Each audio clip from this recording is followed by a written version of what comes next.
भारत का यह महाकुंभ मेला जो 2025 में लगा, यह विश्व का सबसे बड़ा धार्मिक आयोजन है, जहां करोड़ों श्रद्धालु गंगा, यमुना और अदृश्य सरस्वती के संगम में स्नान करने आते हैं। किंतु इस पवित्र आयोजन के पीछे कई ऐसी सच्चाई भी छिपी होती है जो आमतौर पर लोगों की नजरों से दूर रहती है।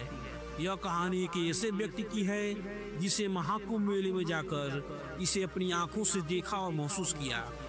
संतोष एक युवा पत्रकार था जिसे महाकुंभ मेले की रिपोर्टिंग के लिए भेजा गया था।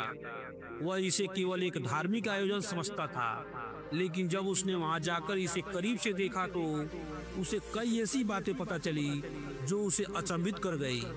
जैसे ही वह मेले में पहुंचा, उसे चारों ओर साधु संतों, श्रद्धालु और विदेशी पर्यटकों की भीड़ नजर आई।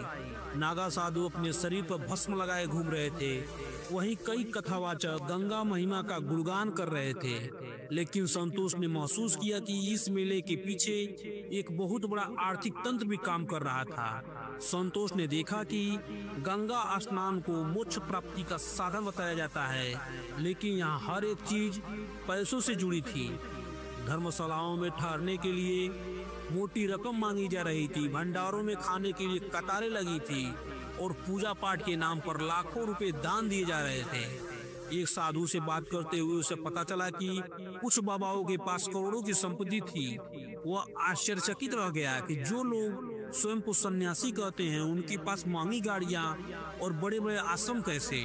संतोष ने देखा कि बहुत से लोग केवल धार्मिक आस्था के कारण इस मेले में आते थे, लेकिन कई लोगों को अंधविश्वास के चलते ठगा भी जाता था। कोई विशेष ताबीज के नाम पर हजारों रुपए ले रहा था, तो कोई चमत्कारी जल बेच रहा था। लेकिन इस भीड़ में संतोष को कुछ ऐसे लोग भी मिले जो निस्वार्थ सेवा कर रहे थे। एक वृद्ध महिला गरीबों को खाना खिला रही थी, तो कुछ डॉक्टर निःशुल्क इलाज कर रहे थे और कुछ स्वयंसेवक नदी की सफाई में लगे थे। कुंभ मेला केवल धर्म, आस्था और परंपराओं का संगम नहीं था, बल्कि यह समाज का एक आईना भी था। यहाँ भक्ति भी थी तो अंधविश्वास भी, सेवा भी थी तो व्यापार भी। संतोष ने महसूस किया कि असली श्रद्धा केवल नदी में स्नान करने में नहीं, बल्कि लोगों की भलाई करने में थी। इस अनुभव ने उसकी सोच बदल दी। वह अपनी रिपोर्ट में न केवल मेले की भव्यता को दिखाने वाला था, बल्कि इसके पीछे की सच्चाई को उजागर करने का निर्णय लिया। महाकुंभ केवल एक धार्मिक आयोजन नहीं, बल्कि समाज की वास्तविकता का प्रतिबिंब है। यह हम पर निर्भर करता है कि हम केवल परंपराओं का अनुसरण करें या उसकी सच्चाई को समझकर अपने विवेक से आगे बढ़ें। महाकुंभ मेला भारत की सबसे बड़ी धार्मिक सभाओं में से एक है, जहां करोड़ों श्रद्धालु गंगा, यमुना और अदृश्य सरस्वती के संगम में स्नान करने आते हैं। इसे पवित्र और मोक्ष प्राप्ति का अवसर माना जाता है। महाकुंभ में प्रशासन ने व्यवस्था तो की थी, लेकिन इतनी भारी भीड़ के कारण कई समस्याएं खड़ी हो रही थी।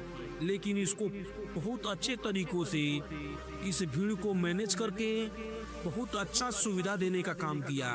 कई लोग अपने परिवार से बिछड़ जाते थे, तो उन्हें उनके परिवार से मिलवाने का भी काम करते थे। पानी और खाने की चीजों के लिए लंबी लंबी लाइनें लगी थी, लेकिन सबको भोजन बहुत प्रेम से खिलाया जा रहा था। यह देखकर संतोष को समझ आया कि इतने बड़े आयोजन में व्यवस्था करना बहुत कठिन होता है, लेकिन इसको बहुत अच्छे तरीकों से संपन्न किया जा रहा था। महाकुंभ मेला संतोष के लिए आंखें खोलने वाला था। महाकुंभ मेला एक केवल स्नान करने का धार्मिक अनुष्ठान तक सीमित नहीं है, बल्कि यह एक सामाजिक, आर्थिक और सांस्कृतिक आयोजन भी है। यह हम पर निर्भर करता है कि हम केवल परंपराओं के रूप में देखें या इसकी गहराई में जाकर इसकी सच्चाई को समझें। इस कहानी से हमें यह सीख मिलती है कि सच्ची श्रद्धा केवल बाहरी दिखावों में नहीं, बल्कि सेवा और सत्कर्मों में होती है। अंधविश्वास और पाखंड से बचकर हमें सच्चे ज्ञान की ओर बढ़ना चाहिए। गंगा और अन्य नदियों को स्वच्छ रखना हमारी जिम्मेदारी है। सच्ची भक्ति केवल पूजा में नहीं, बल्कि दूसरों की भलाई में होती है। यह